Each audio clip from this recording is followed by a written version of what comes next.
saucer popovers. Oh boy. Hey Roku, where's the remote?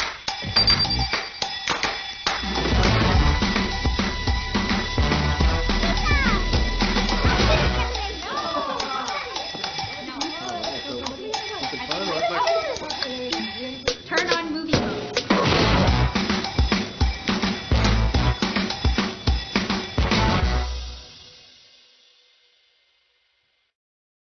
Today is going to be the most amazing day of your life. You're picking. You say the same thing every day, Andre, and every day you're wrong.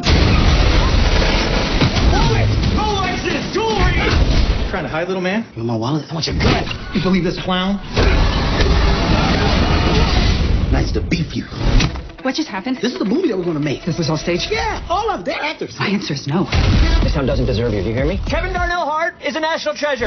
I will find this film for you. The action, man. I just don't want to see it coming. There's a camera hidden right behind you. I think I see it. What is that? No. Let's make that your mark. Whoa, nope. Stop right there. Hey, man. Hey. Yeah. Wait, Morty. Some guy was trying to kill me. It's a live action movie. We're improvising all the action scenes. He called me. He done hit you. Trying to murder off. Kevin, What? you've been hit. Not my blood. Does that feel fake? Ow! No, wait, look. There's a photographer, look. Watch your picture. Catherine Bird, you can't walk around with bloody clothes on. That's a man right there. Who's that? My dad. He's been gone a long time. He jumped in the way of a knife meant for Richard Pryor. Oh, my God. Why would somebody want to kill Richard Pryor?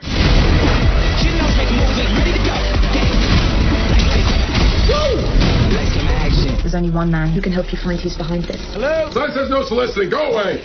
Yeah, no, we didn't see a sign. There's no sign. Who took my sign? We didn't take it. Go Hey, away. it's me. It's Kevin Hart. Well, how do you like your tea? Do I make you uncomfortable? I'm just so nervous for you, sir, because you got really hot tea and it's just right above your... That is a trailer moment. Hello, and thank you for standing by, and welcome to Roku Q1 2023 earnings conference call. At this time, all participants are in a listen-only mode.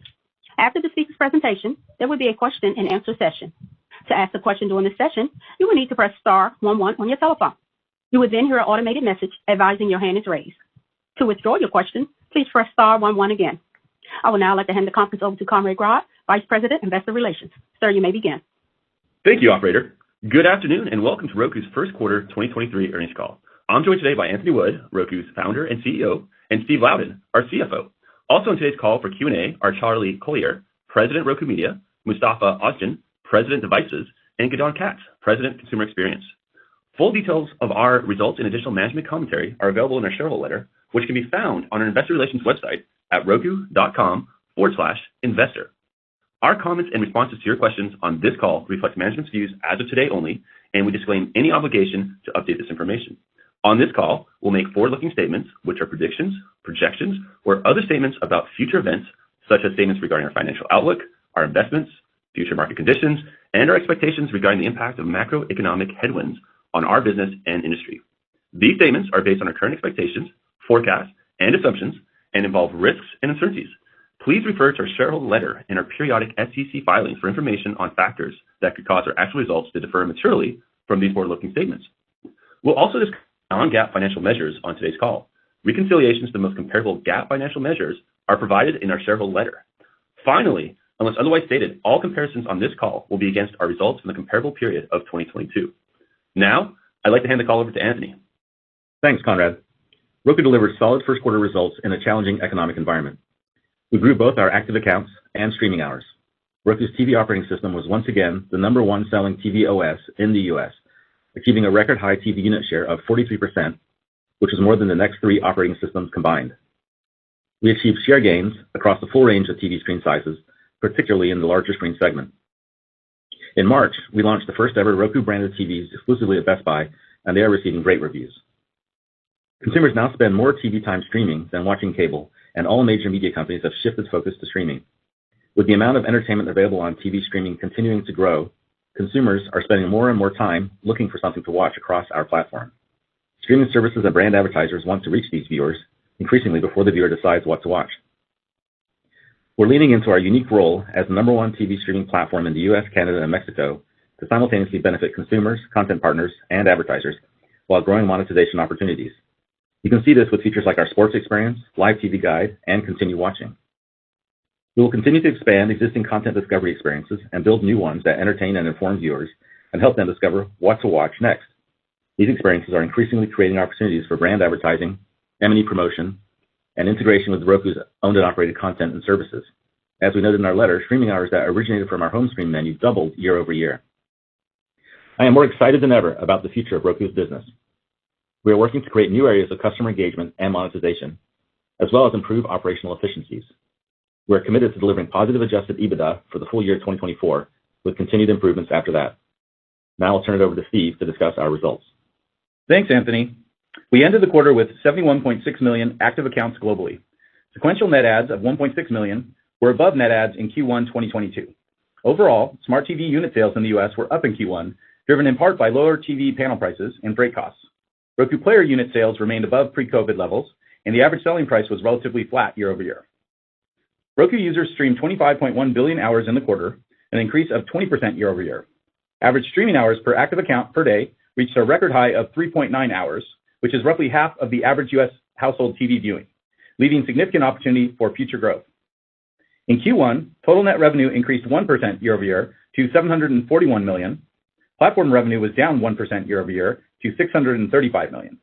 While ad spend on the Roku platform in verticals including financial services and media and entertainment remained pressured, verticals such as travel and health and wellness improved.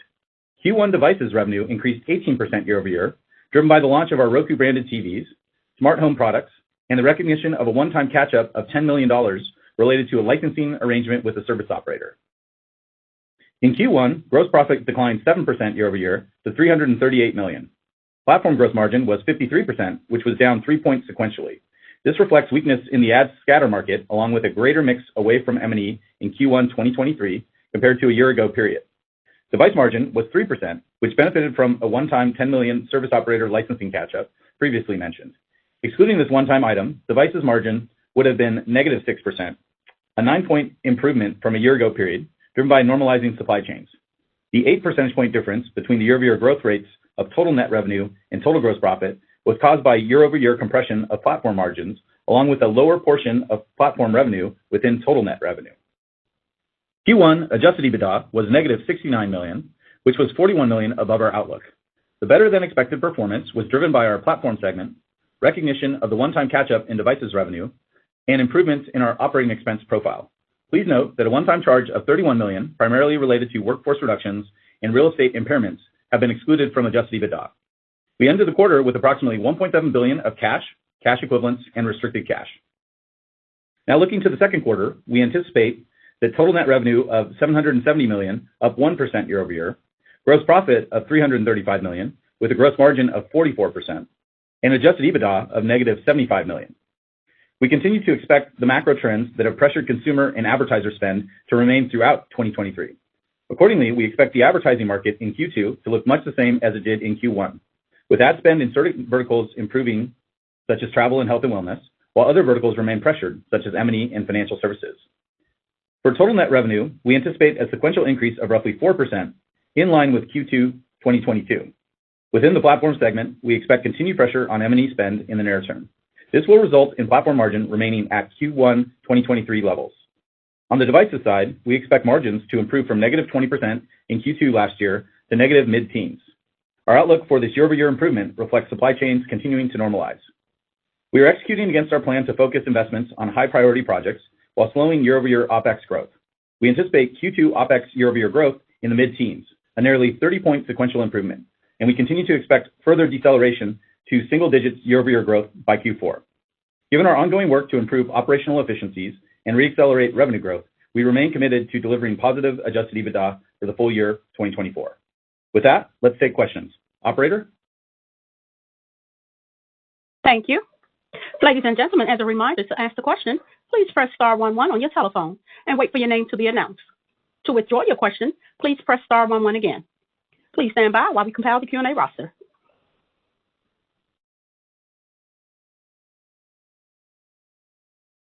Our first question comes from the line of Corey Carpenter with JP Morgan. Your line is open. Hey, thanks for the questions. I had one on profit and one on revenue. On profit, just given the uncertainty in the macro environment that you guys discussed, what gives you the confidence in your path to profitability in 2024, and what are some of the steps that you may still need to take to get there? And then on revenue, in the letter you mentioned, quote, creating new monetization opportunities to reaccelerate revenue growth. Hoping you could expand a bit on some of the initiatives that you think could be most impactful, especially on the programmatic side. Thank you. Hey, Corey. Thanks. This is Anthony. So I'd start by just saying we had a solid Q1, growing both active accounts and streaming hours. We're executing on our plan to achieve positive adjusted EBITDA for 2024, both through growth of revenue and also operating discipline. Keith can talk a little bit more about the details on that. Yeah, hi, Corey. Yeah, so like Anthony said, we're continuing to take adjustments to both the operations that we got and the overall OpEx base, which is allowing us to manage through these challenging macro environment that we're facing. We expected OpEx tightening that we've been doing to continue to improve the year-over-year OpEx growth rates. As part of the outlook in Q2, we talked about year-over-year OpEx growth in the mid-teens. That's a 30-point sequential improvement. We saw a similar improvement on the year-over-year growth rate from Q4 to Q1 as well, as you might have noticed before. And then we're sort of reaffirming that single-digit OpEx year-over-year growth by Q4. So given all the work we're doing, we remain committed to that path that delivers positive adjusted EBITDA for full year 24. This is Anthony again. We're in a great position with our unmatched scale and engagement, and we are working on new monetization opportunities as well that will reaccelerate revenue growth as the ad market recovers. And maybe to talk a little bit more about some of those monetization opportunities, let me turn it over to Charlie and then get on and add to that. Great. Well, thanks for the question, Corey. This is Charlie. I think to go right at your question about DSPs, I always start by noting that the best place to buy Roku is still Roku. From our first-party data to original content and UI integrations, we're so focused on helping clients maximize Roku, and so many partners across the industry are enjoying those results. Now, inherent in your question, obviously, it remains true that incremental demand sources are a focus of ours. And of course, managing third-party relationships toward that incremental demand and incremental revenue has been a priority of mine from day one. So to take best advantage, I have been moving us toward third parties and B2B partnerships of all kinds that help us meet partners where they transact, and doing that, not just DSPs, by the way, but retailers, distributors of all kinds. So we're focused on demand diversification. I see an opportunity to tap incremental demand at Roku while preserving our overall, Roku-first strategies. And this should ensure two things. One, the ongoing value of our data and specialized ad units, and then really a focus on Roku's overall market distinction. We spend a lot of time talking about the leverage of our unmatched scale and innovation and creating new monetization opportunities. And so, as you asked, we are working with more third-party DSPs to tap into that incremental demand. Thanks, Charlie. Corey, thanks for the question. At Roku, we obviously have two key revenue streams. Firstly, subscription, and then secondly, advertising. Well, our goal when we think about those revenue streams and about creating new monetization opportunities is to help consumers discover great content, help content partners engage with consumers, and help advertisers organically and authentically help that value exchange. What we did at Roku over the last couple of years is really investing in the tools to enable that symbiotic relationship. And that's what's enabled us to achieve these fantastic engagement results. 3.9 hours per consumer account per day is huge engagement, and that's been driven by the investments we started making a few years ago. We started to invest in live, initially launched it within the Roku channel in 2020, and then in 2022, we added it to the left-hand now. Similarly, last year, we launched What to Watch, and we launched the Sports Zone. Within What to Watch, we enabled customers to discover great content and to remember the content they're already watching. A lot of our customers, 50% of our customers on the research, have forgotten what they're watching. So integrating continue watching into their home screen helps them come back. And What to Watch, Live, and Sports Zone have massively contributed to the fact that our home screen menu hours have doubled year on year, supporting that overall engagement. What we then do is we enable advertisers to participate in that value exchange. We make sure that there's relevant contextual advertising, both on the home screen, but also within all of these other discovery vehicles. And this drives our advertising revenue, but it also drives diversity of content viewing, which drives our subscription revenue. You see that in our premium subscriptions business, which is growing at 3 times the speed of the ad subscriptions on the platform.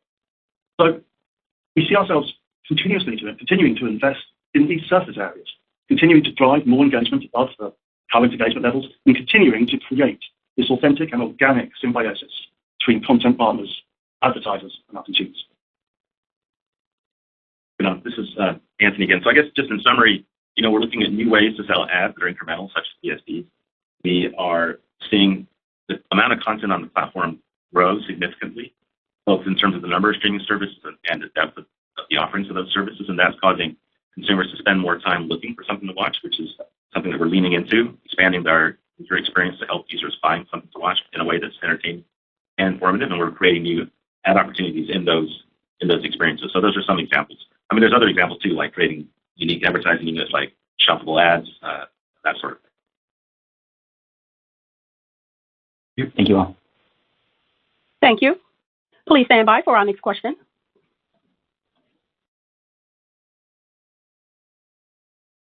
Our next question comes from the line of Vasily with Cannonball Research. Your line is open. Thank you. Good afternoon. Steve, I wanted to ask you about licensed content amortization and produced content amortization costs. So if I look at your disclosures in the 10K, I can see a couple of things that I wanted to ask you about. First, that produced content amortization expense is small compared to the licensed content amortization. And then licensed costs of licensed content really spiked in 2022 compared to 21, and then the expected amortization in 23 drops off significantly. Can you explain the reason for such volatility? Is the increase due to short contracts, or what's driving that? And if you expect the produced content amortization costs to remain at relatively low level the way it is now? Thank you. Hey, Vasily, this is Steve. Thanks for the question. I'll talk about that, and then if Charlie has any color just from the kind of overall content strategy, he can chime in there if I missed anything.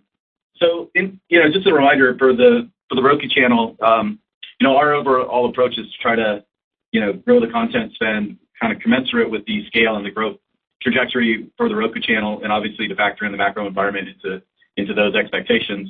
The predominant model that we have is still focused around licensed content, whether that's rev shares, whether that's fixed license fees. And then certainly, Charlie touched on a little bit, the Roku original side of things is an exciting new piece of content that gives exclusivity for viewers, and that advertisers are interested in that exclusivity as well. So the overall strategy hasn't changed on that. We are producing more Roku originals, but again, the overall majority of the content spend is licensed. When we look at the fixed license fee, because the rev shares basically don't show up on the balance sheet, they're kind of matched in the payouts, kind of hit the P&L directly, if you will. So we have a wide range of fixed license. Some of them are short term, and that's really where we started our approach there. And then we have gotten into more longer term contracts, especially when you talk about TV series being licensed. Those tend to be essentially multi-year, especially for the bigger, more well-known TV series. And so there's likely a mixed effect on that piece. Certainly, we've been adjusting our content spend based on the macroeconomic conditions, and so that can change the mix overall between both short-term and long-term fixed license contract, as well as the mix for Roku originals. Hey, Vasily, it's Charlie. Look, Steve's right. The foundation of our content spend will continue to be rev share and fixed licensing. But I should step back and talk about Roku originals for a sec. They create content exclusivity that is absolutely sought out by the viewers and the advertisers, adding value to both. So we just premiered Die Harder, starring Kevin Hart, and then last weekend Slip with Zoe Lister-Jones. And each of these has been supported by some of our biggest clients, Progressive Insurance, Verizon, T-Mobile, and a lot more. And so, we'll continue to grow our investments in Roku originals to create exclusivity for users and advertisers. I think in the letter we highlighted Emerald and the broad support from Coca-Cola and Martha's Gardens and her interwoven relationship with Scott's Lawn Care. So we'll do that, but we'll do it with focus and responsibility. I get asked a lot about overall content spend on Roku. And Steve's right. Of course, we'll do it commensurate with the scale and growth of the Roku channel and in the context of the broader macro environment. But I'd like to point out, if you'll forgive a baseball analogy, the teams with the biggest payroll do not win every year, not by a long shot. I think, certainly my history, the great team I work with here, our history as programming executives show that we can be targeted and successful. So with the data platform that we have and using all the benefits that Roku passes to third parties and advertisers, I believe, again, fueled by this great team, that Roku can continue to deliver a differentiated product at a price that doesn't put us anywhere near the streaming wars, which probably is the heart of your question. I've said it before, and I say it with pride, Roku's not in the streaming wars. The streaming wars are being played out on our platform. Thank you both. Anthony again. I'll just wrap up by saying that, the content that we just discussed, the licensed content, Roku originals, that can be found on the Roku channel, which is just doing extremely well and continues to grow. Engagement was up. Streaming hours were up 65% year over year on the Roku channel. and it's a top 5 channel by reach and engagement on the Roku platform. Thank you. Please stand by for our next question. Our next question comes from the line of Cheyenne Patil with Susquehanna. Your line is open. Hey guys, nice job on the quarter. I had a couple of questions. Can you talk about just kind of how you're thinking about M&E and financial services, as well as kind of the scatter market overall over the near to intermediate term? I know you're not guiding beyond 2Q, but just curious if you could talk about, how you expect to see the bottoming and then maybe the improvement in those areas. And then second question, the Roku channel, is a big opportunity for you guys in terms of monetization. You guys have talked about engagement and viewership, and I was just wondering, how are you guys thinking about, fill rates and the time frame for improving the fill rates to where you might want them to be over time? Thank you. Let's see. So M&E, I'll start with that. And then we talk about scatter markets. I think M&E, kind of at the highest level, like I mentioned before, consumers are spending more time trying to figure out what they want to watch, and it's an area that we're really leaning into. Like we really think we can be, especially on our platform, be their best guide to providing ways to help them find something to watch. And we think we can do that in ways that are branded, great advertising opportunities, and are also entertaining and engaging. And increasingly, we're seeing that advertisers want both brand advertisers, but also M&E, media and entertainment services on our platform want to reach those consumers before the viewer decides what they want to watch. So we're seeing lots of opportunity to create more UI experiences that will create more opportunities for advertisements for brand advertisers as well as M&E. As the number one streaming platform with unmatched scale and engagement, we're in a great position to do that. And advertising is definitely in a bit of a lull, but it's a cyclical business. It will bounce back, and as it bounces back, these experiences that we're building will create a lot more opportunity for us to monetize. So, we're leveraging that unmatched scale and innovation to create new monetization opportunities around our user experience. So, in terms of the scatter market, Steve, do you want to? Yeah, let me just talk about kind of our overall thoughts on the environment that impact the scatter market, and then Charlie can dive into some of the more specific trends there. So similar to last quarter, we expect the macro uncertainties to persist through 2023. That really results in an environment where consumers are remaining pressured, and their discretionary spend is likely to remain muted as a result. And so we talked about as part of our outlook that we expect the ad market in Q2 to look similar to Q1. Charlie? Yeah, thanks. Look, I love the question. I mean, we believe the environment will drive a flight to effectiveness and a focus on engagement for advertisers. And that shift flatters Roku. Roku is the best way to drive engagement for M&E clients because Roku is where the streaming journey begins for nearly half of American broadband households. And so viewers see the ad on the Roku platform and literally watch the show that was advertised, and they're watching it here as well. So they couldn't be closer to the content. So even as some partners manage their budgets down, Roku's poised to take a larger share of the marketing investment by proving, as we do, that Roku is a highly effective and efficient way to spend marketing dollars. Actually, I'll give you a specific example because it really highlights how sophisticated and impact-driving a partner Roku is. Actually, HBO Max was looking to increase streaming engagement on Roku, and they decided to target Roku streamers that had stopped engaging after major tentpole releases. And so it's a pretty sophisticated request that simply can't be addressed by most television partners, and we proved results for them. So streamers exposed to the campaign were 20% more likely to have a streaming session than the control group, and we helped another partner, this is similar, we helped another service find that 3+ hours of streaming or 3+ distinct streaming days in a month was their tipping point for retention.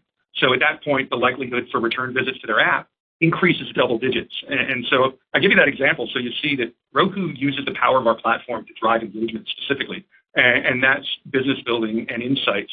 That as the world turns to efficiencies, like your question about M&E, will again complement Roku. I think you're also seeing across the industry that the ARPU for ad-supported tiers of traditional S5 businesses is surpassing their subscription tiers. And obviously, we're poised to help those companies grow. So yeah, add to all of this that Roku has a diversified ad business, and this starts to get to fill rates and your question on fill rates. Beyond media and entertainment, this diverse ad business is so powerful because we're powering a full funnel marketing experience, top of the funnel for broad reach, all the way down to performance at bottom of the funnel. So actually, just last week, and this speaks to fill rate, we got a call from a studio head last week who was worried about top and bottom of the funnel for weekend streaming, and he called me about his premiere, and I showed him our approach. We had to move quite a bit of inventory to accommodate him. And by the end of the weekend, he was using home screen ads on Roku to drive viewership for his movie. And then in his post analysis, he talked about how we didn't just help here, but across multiple platforms. So look, in the end, I believe that Roku is poised for greater demand and to take a bigger piece of this important market, and the smart money will come to Roku. Thank you, guys. Thank you. Please stand by for our next question. Our next question comes from the line of Shweta Khajuria with Evercore. Your line is open. Okay, thank you for taking my questions. For being EBITDA positive next year, if we were to think about the OpEx line items, where do you see most leverage? I understand you're focused on OpEx growth rate, but how should we think about the key leverage drivers within your OpEx buckets? That's question one. And then the second question is on opening up to third-party DSPs is one of your levers. I mean, you have other monetization opportunities too, but how should we think about the timeline for that in terms of the meaning and magnitude of contribution as you open up to third-party platforms? Thank you. Thanks, Shweta. It's Steve. I'll take the OpEx question. In terms of most leverage, as a reminder, our kind of single biggest block of OpEx is headcount and headcount-related expenses, and then certainly we have a range of other categories of non-headcount expenses. And so really our focus has been on looking at the prioritization on the roadmaps and really focusing our efforts on high ROI strategic initiatives, and so we can effectively slow down the year-over-year growth rate, both from a headcount perspective, and then we're also been looking at the opportunities to get more efficient on the non-headcount side. So we have other work streams that are pushing efficiencies and cost saves on the non-headcount side. So the combination of those, certainly the last round we talked about, we announced in late March, was related to that kind of project level work and some of the other ongoing initiatives on the non-headcount side. So for us, the leverage is really taking a harder look at the roadmaps and skinnying those down so that we're getting the highest ROI initiatives remaining on track and that we're becoming more efficient in a lot of different categories around that. So that will allow us to drive that year-over-year growth rate down to single digits by the end of the year. And then, as Anthony mentioned at the start, we're also pairing that with work on monetization efforts, other growth initiatives to make sure that we're driving the top line as well and positioning ourselves to really attract a good place when the rebound happens on the macro environment in the ad business in particular. Charlie, you want to take the third-party DSP? Sure, and thanks for the question. As I said before, and I always like to remind everyone, Roku is and will remain the best place to buy Roku. We've actually always shared inventory with third parties, including DSPs and retail media, full funnel partners, et cetera, and we'll continue to do so. But incremental demand sources, as I said, really obviously are important to us, have been important since day one, and so we've been deepening our data and tech integrations with select third-party partners. But what's interesting in your question about timing is, we're evaluating many partners and we haven't made any preferential deals, but each marketer is at a different phase of their shift to streaming. And so really our philosophy on the DSP side has been to meet them where they are and be a better partner for them. We've made significant progress this quarter and we'll continue to do so. Okay. Thank you, Charlie. Thank you, Steve. Thank you. Thank you. Please stand by for our next question.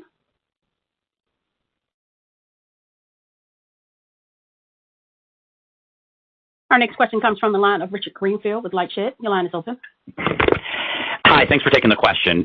Maybe Anthony, Charlie, I guess, I don't know who it's for specifically, but it's pretty clear when I look across the streaming landscape that all of these streaming platforms have sort of woken up to the importance of cheaper ad-supported tiers. I mean, something I think you've probably known for quite a while, but when I look at sort of the overwhelming majority of not just of the user base, but even a lot of the net ads of things like Netflix, Disney, and HBO Max, which I guess in a few weeks will be called Max, they're all, most of these subs are coming on ad-free. And I guess I'm thinking about what changes these companies need to make and what role Roku can play in the evolution so that there are more ad-supported subs come onto these platforms. I'm just trying to think how that plays out, whether that's advertising in your platform or just how do you think about sort of how they shift their businesses to more ad-based subs, so it looks more like what I guess you see today in Hulu, which I think is 2/3 ad-supported versus 70, 80, 90% the other direction for a lot of these platforms. Thanks. Hey Rich. I'll let Charlie just take that. But I guess my thoughts at a high level, one is the way Roku's business model is constructed, we monetize our platform regardless of whether consumers sign up for an ad tier or a subscription tier. And we're seeing growth in both those areas, subscriptions and ad-supported tiers, ad-supported products. And I think, the really most interesting thing for us about partners offering lower cost ad-supported tiers, which I'm sure will become more popular over time as you get used to them, is that those tiers monetize more the more people watch. which is not the case for a subscription and free tier. And so we believe that that will cause increased interest in our M&E promotional products. The ability to promote shows on our platforms to drive more engagement is one outcome we expect to happen as more consumers subscribe to ad-supported tiers. But Charlie, I don't think you want to. Yeah, sure. Well, you're right. Anthony was focused on ad support before it was cool, and we're now watching our M&E tools not just be great for driving subscription and retention, that's still true, and they will, but the shift to engagement, Rich, that they actually have to watch the shows and the commercials during an advertiser's flight, that is a great trend for Roku because that's what we do.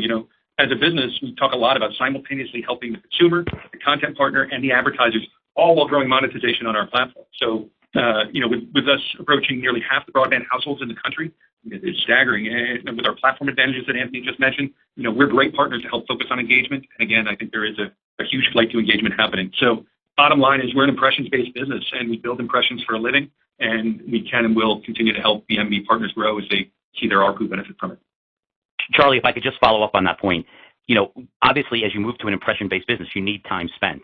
Yet it seems like the knee-jerk reaction from all of the companies that you know super well to mitigate their losses in streaming, all of them are just, they're not really cutting their programming budgets, they're really cutting their marketing budgets, which is obviously doesn't help their ad budget or the ad dollars they can generate from platforms like yours. That just seems like a real disconnect. It is, Rich. It's a great question. First of all, only one question. I'm sorry. No, I'm just kidding. If you think about it, you nailed it. Of marketing and programming that has to happen to drive engagement, and that's what we do. And it's not lost on anyone that while we can drive subscriptions so incredibly well and drive programming so incredibly well, these partners are huge advertisers as well, and they value the power of the Roku platform. And so you're absolutely right. The shift from driving subscriptions to a flight toward engagement and effectiveness, even in an environment where people have to show that they're being responsible, that will flatter us because we prove ROI. So you're right. It's a cycle that has to be about both. And if it's just about one, they won't have the engagement. They'll quickly realize that. We see that, again, it's why I believe the smart money will be coming to Roku. Thank you for the question. Thank you. Please stand by for our next question. Our next question comes from the line of Ruplu Bhattacharya with Bank of America. Your line is open. Hi, thanks for taking my questions. I have two of them. First, Charlie, I just wanted to pick your brain a little bit on your thoughts about making ad inventory more accessible. What guardrails are you putting on that? So on the positive side, I can see your fill rates going up, but do you see any possibility of CPMs coming down? Are you making any of the first-party data that your platform has available to third-party DSPs? So if you can talk about where you are in the process, what your thoughts are about how open you want to be, and do you think you have enough ad tech and enough relationships to support the third-party DSPs and what you're trying to do? And I will follow up on great question.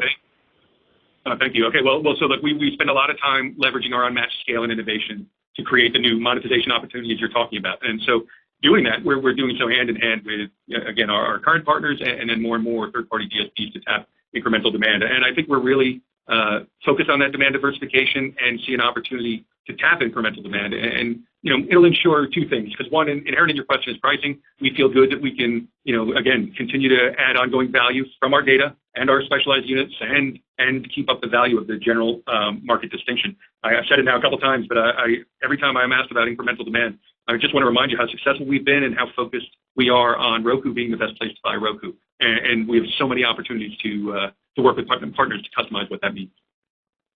Okay, thanks for the details there, Charlie. Maybe as a follow-up, I'd like to ask Anthony about the new Roku brand TVs that were launched. Seems you came out with a very broad range. 24 inches to 75 inches with a very broad price range.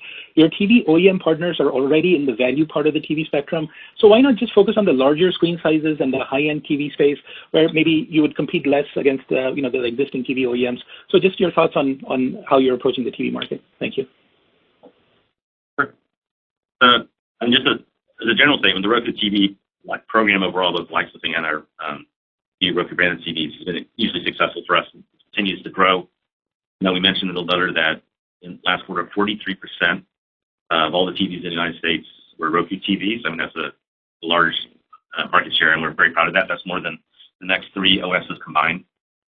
And a program that has a company like Roku that has a licensing program but also sells first-party products is very common in the industry. It's pretty standard. You see it with things like Google Android Pixel or the Microsoft Windows Surface.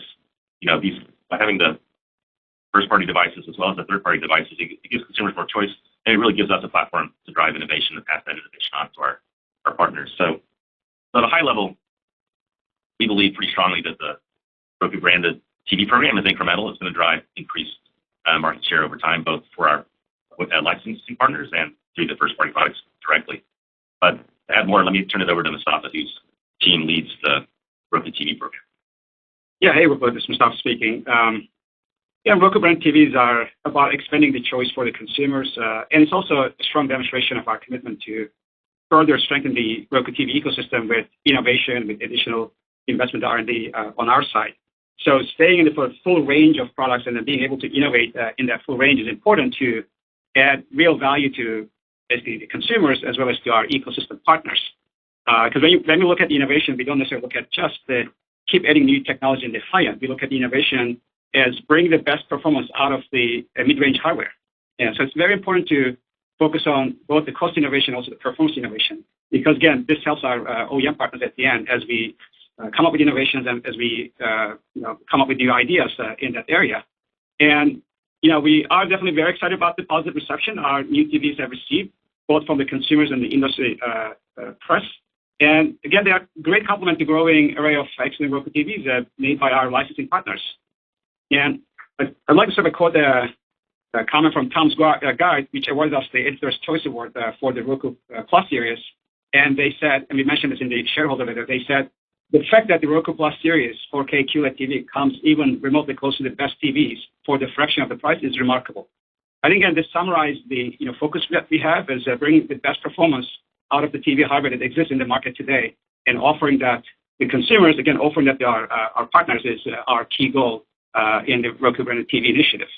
And overall, as Anthony mentioned, the program is really, Roku TV program is highly successful, drives great results for Roku and our partners, not only in the US, which we again reached the 43% market share record high in Q1, but also globally with more than TV partners and growing. Actually, that number continues to grow. We continue to drive great results and grow the scale of our business. For example, in Mexico in Q1, 1 in 3 TVs sold in the market was Roku TVs, and Roku TV had the leading market share. It's a successful program, and the branded TVs really help us add incremental value to that program that benefits our partners and, more importantly, consumers. Okay, thanks for all the details. Appreciate it. Thank you. Please stand by for our next question.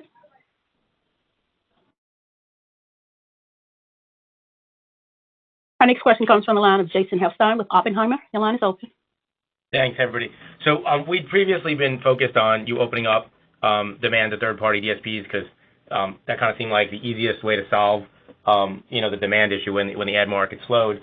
You've made a number of announcements, and I'll call out the one you did to partner with to kind of share data to help them better understand their buys. I think there was data that I saw this morning in the industry presentation that something like 50% of the top services have overlap from an ad standpoint, and effectively you can see that and they can on their own. So I guess I want to take it a bit deeper. Help us understand when you think about like the ability to monetize, how much more valuable that is than just in those types of deals than simply just opening up kind of simplistically third-party demand. Thanks. Hey, Jason, this is Anthony. I'll turn it over to Charlie. I'll just say that data partnerships are definitely an area we're focused on, and there's great value in a bunch of different ways. I couldn't agree more. Look, the long-term opportunity is terrific, and you nailed a few reasons. So thanks for the question, Jason. As more and more clients drive dollars to accountable connected TV advertising, and obviously that's happening at scale. I mean, if you look in first quarter, traditional TV hours fell 10% year on year, while our streaming hours grew 20%. So the trends are terrific, and I'm bullish on Roku's position given our scale and the fact that Roku reaches, as I said before, half the broadband households in the country. And this is important for your point about monetization. We reach the majority of cord cutters. So we're poised to take a bigger share of the market as advertisers focus on value and effectiveness. And again, inherent in your question, because we prove ROI. I talked a lot about M&E, but I should talk about the diversity of our video advertising. We're seeing health and in video advertising and seeing it continue to stabilize against categories like health and wellness, travel, all of which grew faster than our overall business. And I should mention the new fronts because, the new fronts and the upfront, Roku's only been in this marketplace for a few years. In fact, our first live event was just last year, and this will be my first new front on Tuesday in New York with Allison and the team. And I'm so looking forward to it because we'll be presenting new products, new ad sharing, new sharing new ad focus opportunities, including the data opportunities that you're talking about. We'll be talking about original content, and each of these make Roku more impact driving, distinct, and effective for our partners. I appreciate you mentioning our announcements. One you didn't mention was we talked about Roku's primetime reach guarantee, and this is directly speaking to monetization and moving money from cable to Roku. Advertisers can reach more TV households in primetime on Roku than the average top 5 cable network. And this is truly about that ongoing shift from traditional TV to more accountable TV streaming. And we're the only ones with enough scale to guarantee that type of broad result. And you might have noticed there was an announcement today about our Instacart partnership. So think about this in the context of your question. This is a full funnel marketing offer, which is so unusual for TV and makes Roku so distinct. With this, CPG advertisers can measure whether streamers are purchasing products on Instacart after seeing the ad on the Roku platform. So we can see them buy the products after seeing our ads. And it's this type of results focus and accountability, as Anthony said, our use of data that distinguishes Roku that will really hold us in good stead. So look, in summary, I think we are going to continue to maximize that shift that is happening from traditional TV to more accountable TV streaming. And we're doing so as the biggest, best solution. So said it before, but I think the smart money keeps coming to Roku. Thank you. Thank you. Please stand by for our next question.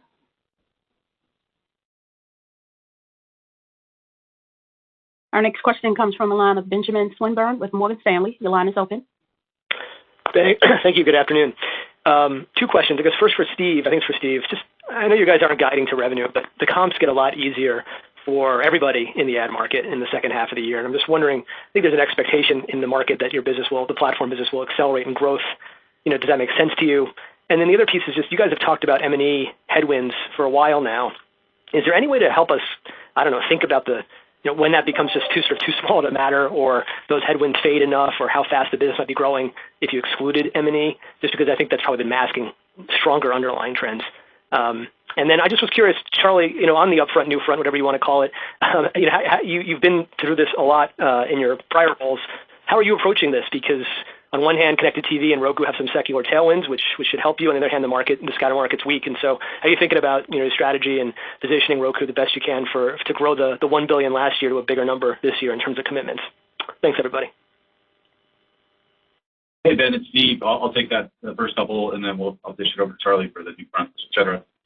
Yeah, in terms of the comps, you're certainly correct. The ad scatter market started to really materially slow down in midway through Q2. So certainly as you comp that, you've got easier comps as you get into the back half of things.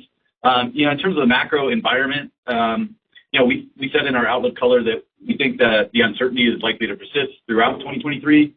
Really the consumer's kind of pinched between, inflation's coming down, but it's still elevated. There's also, concerns of the potential recession, later this year or next year. And so that spend is discretionary spend, which drives a lot of the economy, we think will remain muted. So overall, the ad market,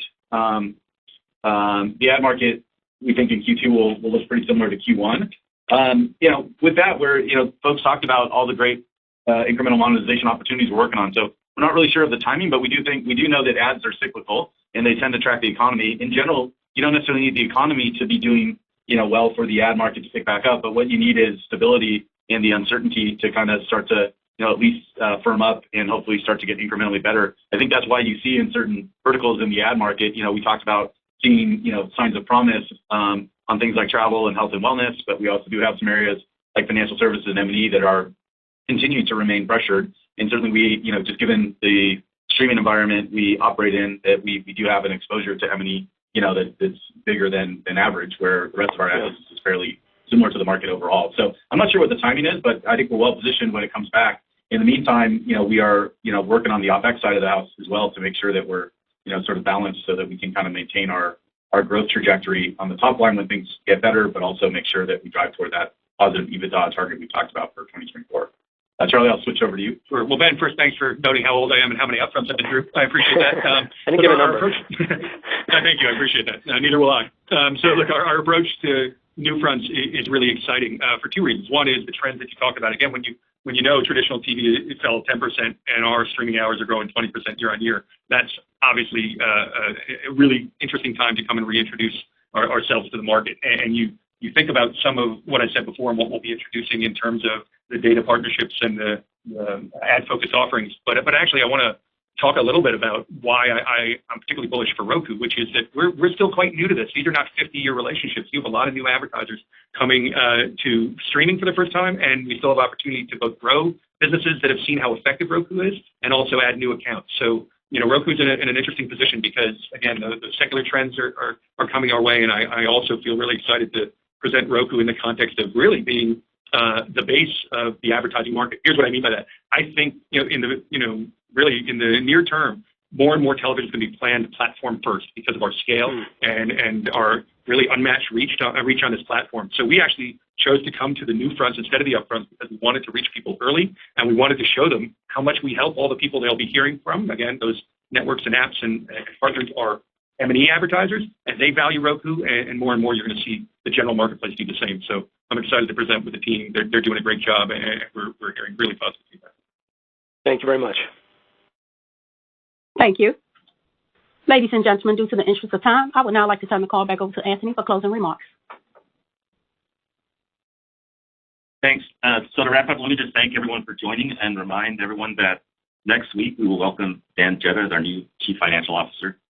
On behalf of everyone at Roku, I want to thank Steve for his contributions and leadership over the last 8 years. Thank you. Ladies and gentlemen, this concludes today's conference call. Thank you for your participation. You may now disconnect.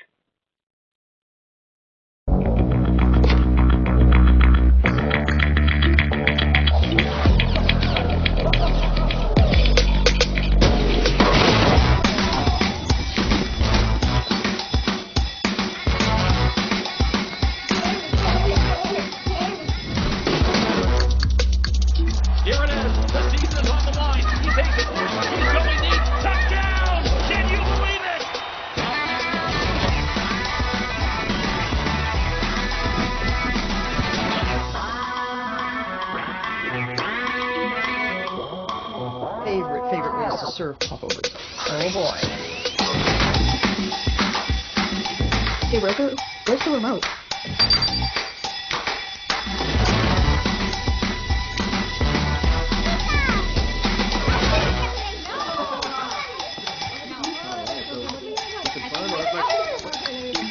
Turn on movie mode.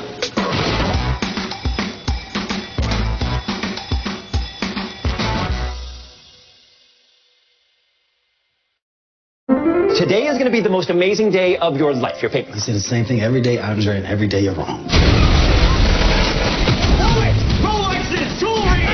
You trying to hide, little man? You want my wallet? I want your gun. You believe this clown? Nice to beef you. What just happened? This is the movie that we're going to make. This was all staged? Yeah, all of them. They're actors. My answer is no. This town doesn't deserve you. Do you hear me? Kevin Darnell Hart is a national treasure. I will find this film for you. The action, man. I just don't want to see it coming. There's a camera hiding right behind you. I think I see it.